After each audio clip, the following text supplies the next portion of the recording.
Tired of people telling you to stop being so negative? Sometimes it's just how you feel, isn't it? In the area of personal development and self-help, one of the major sins is having negative thoughts or having negative feelings. Well, it's time to let that go.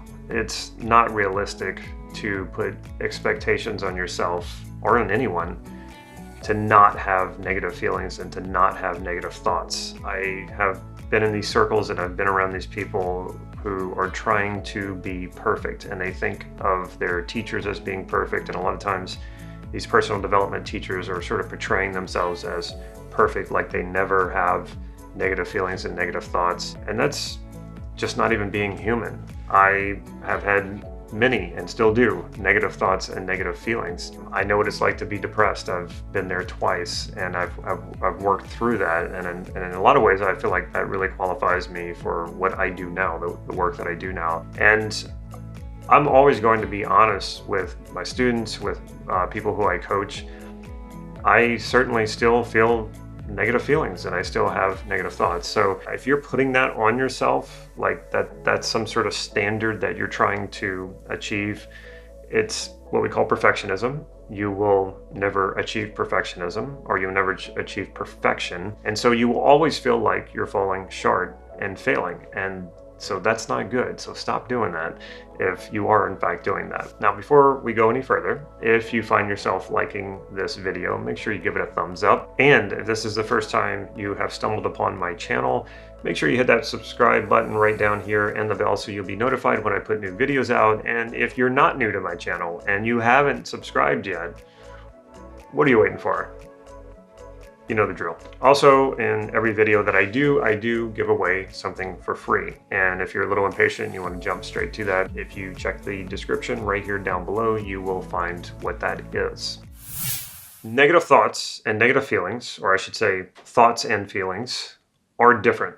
So we will approach both of these in a different way. Let's start with thoughts, negative thoughts. Again, we all have them. Sometimes we obsess about them.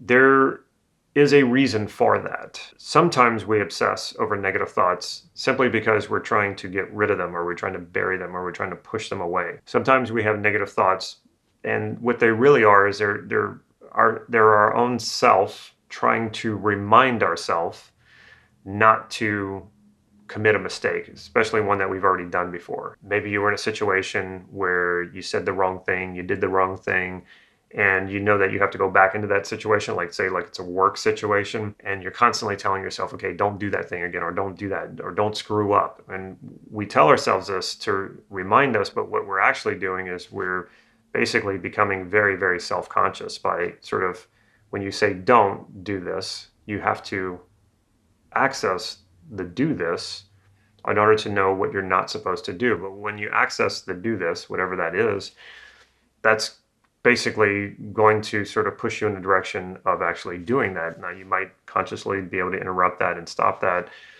It doesn't mean that you will have to do that. It just means that you're making this much harder on yourself. So when you're having negative thoughts, zero in on one. If you're having multiple ones, take one at a time and ask yourself, or ask the thought. You can kind of go what we call like second position, or you can kind of distance yourself from the thought, or treat the thought like it's a part of you. Or you can think of it as whatever the part of you that is generating the negative thought, and ask it, what is your positive intention? And that kind of changes the conversation, doesn't it? So what's normally happening is we're having these negative thoughts and we're trying to push it away. We're resisting it. Instead, stop resisting. That's the first thing. Stop resisting the negative thoughts and have a conversation with it. What is your positive intent for me? In NLP, we say that all behavior has a positive intent. So we also apply that to us, ourselves, and our parts, and our thinking, and our feelings, that they all have positive intentions. There's no part of you that wants you to like fail or not be happy, or there's no part of you that wants you to hurt. Sometimes that can come out as a strategy where the part has a positive intention for you, and the strategy gets screwed up, the behavior doesn't come out in support of that intention, but it doesn't mean that at its core there isn't a positive intention. There's always a positive intention. You're always trying to move yourself to a better and better place. So you're having these negative thoughts and you ask that question and sit with that. And it may take a while to get an answer. If you're not used to this kind of work, it could take some time, but this is a great meditation. If you can give yourself enough time to sit with this, ask that question and wait for the answer and see what you get. Now, a lot of times your conscious mind will try to jump in and give an answer. And if that's what it's trying to do, let it do its thing. That's what a conscious mind does. But keep sitting with the question and leave it open. When you leave that open space, it's like a vacuum. It attracts an answer to it. Your mind does not like open loops. So you give it an open loop. You ask the question about its positive intent, and you're presupposing positive intent, which is very powerful. And what will happen is you'll probably get an answer. It might not come out like a voice, but you will get an answer that will probably be stated in the negative, as in, I don't want. So let's say it's a recurring negative thought about failing at something. And you ask the part, what is your positive intent for me? Why do you keep showing me this thought? Or why do you keep bringing this thought to me? The answer might be something like, I don't want you to fail. Or I don't want you to be disappointed. I don't want you to be embarrassed. Okay. Then ask the part, what do you want me to be instead? So you're shifting this to the positive. Well, I want you to be successful. I want you to be happy instead of disappointed. I want you to be at peace. I want you to feel good about yourself instead of feeling embarrassed. Oh, that's really good. And then you can take this another level. You could say, well, what's important to you about that? Or what's important to me about that? And get it to a higher value. Once you know what that value is, it's really impossible to see this negative thought or to experience this negative thought in the same way again. Now you know what it's trying to tell you. And sometimes I have that conversation like that. I'll ask the negative thought, well, what is it you're trying to tell me? What is it you're trying to reveal to me? And it will often come out stated in the negative. And I say, well, what do you want instead? Or what do you want to show me instead? And then I get something positive. So now you've just shifted that negative thought into a positive thought. You've pivoted 180 degrees from negative to positive. Well, now you know what to move toward. Now you know what to go after. So if the negative thought, let's say you have a presentation to give at work, and the negative thought is, I'm going to fail, I'm going to screw up over and over again. You ask it what its positive intent is. It says, well, I want you to succeed at this. Great. What is important to you about me succeeding at this? I want you to be happy. Great. Okay. So how can I focus my attention now on being happy? Well, happier thoughts would be better. Or thoughts of me doing a good job and succeeding at this would definitely help. Well, thoughts of me succeeding would help, right? Thoughts of me being happy would help. So if you start feeding your mind with the information that is useful, as in showing your mind, showing yourself, how would you be doing what it is you would be doing at work if you were succeeding? If you were giving this presentation and you're really succeeding, what would that look like? What would that sound like? Now, this is going to move you in the right direction rather than being afraid, having these fearful thoughts, having a lot of resistance, which doesn't help you at all. So you can totally pivot these negative thoughts and shift them to positive thoughts. And again, once you do this, it's almost impossible to ever see that negative thought the same way again, because now you know the truth of it. The truth of it is it's trying to do something for you in a positive way. The strategy was just really bad. Now let's talk about negative feelings. Now I find these are even sneakier than negative thoughts. You're just kind of going about everyday life, and then you kind of don't feel so good and you're not sure what that's about. And then it kind of gets a little worse. And then you kind of get used to that, meaning you know it's bad, but you kind of, you're trying to go about your day and not think about it too much. And then it feels worse and worse and worse. And at a certain point, you just finally go, okay, yeah, I feel bad, or I'm having bad feelings, or I'm having negative feelings. Now, what negative feelings are, and the reason why they feel like they're so difficult to change or transform, is they are responses to some sort of internal representation. Now, of course, negative feelings can be a response to an external something or another. If you're talking to someone and they say something mean to you, well, you might get a bad feeling, right? You're responding to the negative thing that the person told you. If you are, out and about and you see two people arguing and it gets violent or something like that, and you might feel bad, or you might get a negative feeling. Well, you're responding to what it is that you're seeing. It's obvious whenever you're seeing it in real time, something that is disturbing happen, you have that negative response to it. The reason why this can get really confounding is maybe you're not in a situation like that. Maybe you're just at home, or maybe you just woke up. Maybe you're just going about your day doing things and you're having these bad feelings, and there's like nothing happening around you that should trigger such negative feelings. So these are internal representations. What we normally do when we feel bad about ourselves is we're normally thinking about ourselves in a way that we don't like. Maybe we made a mistake. And so we run that mistake over and over again in our mind, and to the point where it's not even conscious anymore. So it's happening unconsciously. So you don't even know why you're feeling bad because it is unconscious. And this happens to us so much of the time. I remember before I learned NLP, I would just have these negative feelings, and it just felt like it was so random. Like where did that even come from?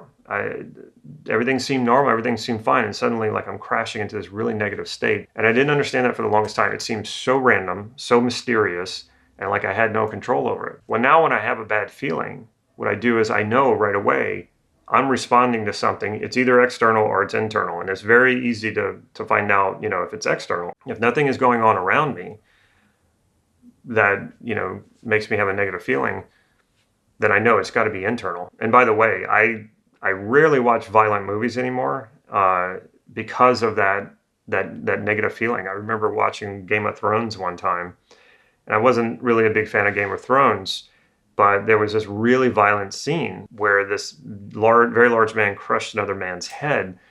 I couldn't get that vision out of my mind that image out of my mind for an entire week. And I know that there were times where I wasn't consciously aware that image was running around in my head, but I would start to feel like a kind of disgust or just these negative feelings. And I would ask myself, and around this time is when I knew NLP, and I would say, okay, well, I'm going to trace that back to its source. And I took the negative feeling and I followed it back. Okay, I know this is some sort of internal representation. Let me run that back. And then here it was. It was this image that I'd seen in Game of Thrones. And I was like, I'm not watching that show anymore, because if this image is getting into my mind and it's staying in there, and I don't even have to be conscious of it, it's in there unconsciously, and it's triggering all these negative feelings. This can't be good for me. This can't, I know it's entertainment. I know it's not real, but something in me got disturbed by it. So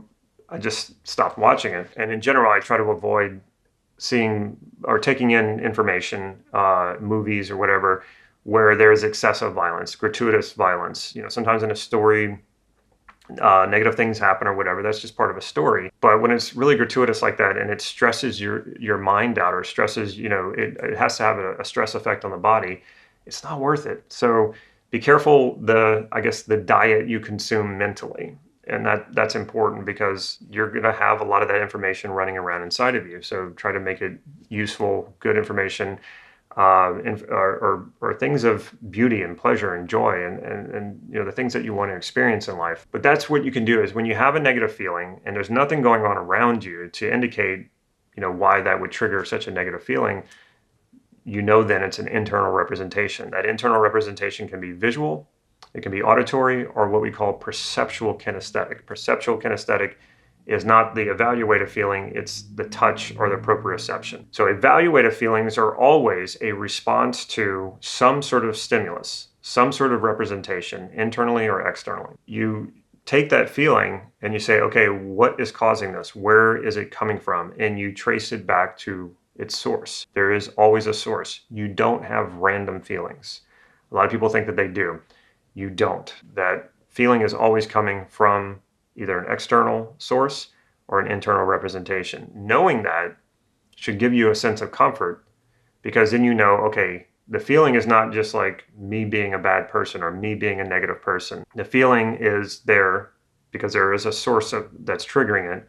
And all I need to do is find that source. And so I go back and I find that source and I say, okay, once again, kind of like the negative thought, whatever this representation is about, what is the positive intent behind this representation? Now, going back to the Game of Thrones, where I kept seeing this image in my mind over and over again, what I think that my mind was trying to do was trying to warn me to watch out for this. Don't let this happen to you. Now, of course, that makes no rational sense. There's very little chance that I would encounter a giant, unless I'm at my Brazilian Jiu-Jitsu class. But it's very unlikely that I would encounter a giant who would crush my head. But there's probably some primordial instincts going on inside of us that doesn't know that and still responds to that stimulus that way. You go back to that representation, you say, okay, what is a positive intent for me here? Well, in the Game of Thrones example, it was to protect me, to, have me watch out for that. And I think, when you think back, like the ancestors who we're descendants from, they really had to watch out for saber-toothed tigers and bears, or, some of these prehistoric creatures that could attack us. So we've got to be ready for that, right? Well, we don't live in those times anymore, so we don't need that kind of stress. We don't need to worry about those kinds of things. But this information gets in there, representations create themselves. They're often there to protect you. And it might not be about that either. It might be about something that you did. You did something, you violated one or more of your values, and you didn't really pay attention to that at the time. So like maybe you value being a compassionate person, and because you were kind of, in a fog or in a funk, or you were thinking about something else, you acted in a rude way to somebody. Consciously, you didn't pay enough attention to it, but your unconscious picked that up. And the unconscious was like, okay, that violates something that's important to us. That violated our value of being compassionate. And so now that I can understand that's why I'm feeling bad, and I can trace that back to the representation and go, oh yeah, I was kind of rude to that person. Well, now you have an opportunity to make it right. You can go back to that person and apologize. I've done that many times. I've gone and apologized to people days and sometimes weeks later, and I say, hey, you remember this thing, or I did this thing? And a lot of times people forget. I say, look, well, I'm sorry about that. Like I didn't mean to be that way. And sometimes people are forgotten about it, but I'm doing it in a lot of ways. I'm doing it for myself, to sort of let that go finally. Because yes, I violated one of my values. I feel bad about it.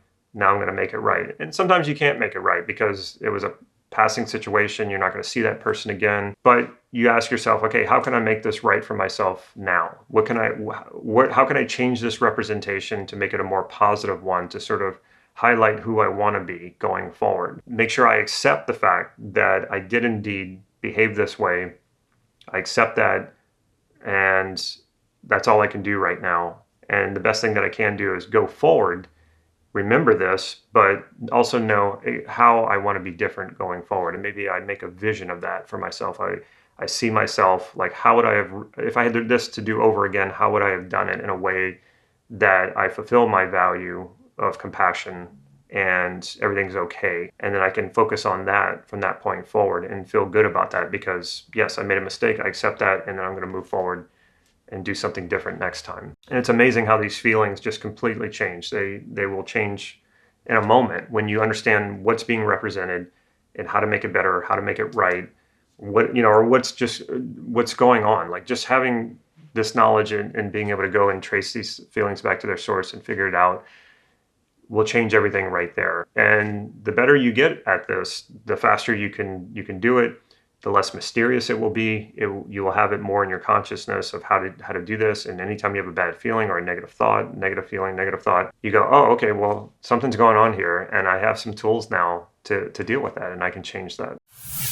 So if you like this stuff, if you like NLP, you like what I'm putting in this video, you're gonna really love value solicitation, because a lot of what I was referring to in this video was basically eliciting values from feelings, even negative feelings, and behaviors and images and thoughts and feelings. And so if you want to understand this process even better, I have a free PDF. It's in the description here below. You just click that link and get your hands on a free PDF that shows you how to elicit values. It's amazing when you elicit values for the goals that you want to achieve. It's very, very powerful. It will connect you with that motivation that you need to be unstoppable in pursuing what it is that you want. If you like this video, make sure you give it a thumbs up. And if you haven't already, please hit that subscribe button and the bell so you'll be notified when I put new videos out. And last but not least, if you can think of a friend or a family member who would benefit from this video, make sure you share it with them.